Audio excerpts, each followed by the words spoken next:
3 unit rumah di kawasan padat penduduk di Jalan Panjaitan, Kecamatan Ujung, Kabupaten Bulukumba, Sulawesi Selatan ludes terbakar.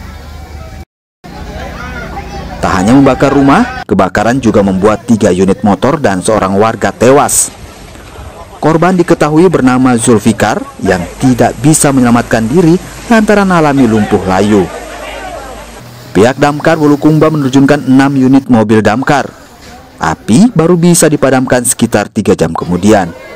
Di Jalan Panjaitan telah terjadi kebakaran yang mana ada 3 rumah dan 1 orang korban jiwa bernama Zulfikar umur 47 tahun.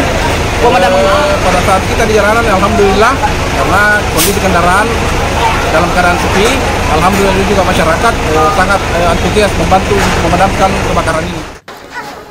Belum diketahui pasti penyebab kebakaran tersebut. Hingga saat ini, aparat kepolisian masih melakukan penyelidikan. Afrian Salahia, Kompas TV, Bulukumba, Sulawesi Selatan.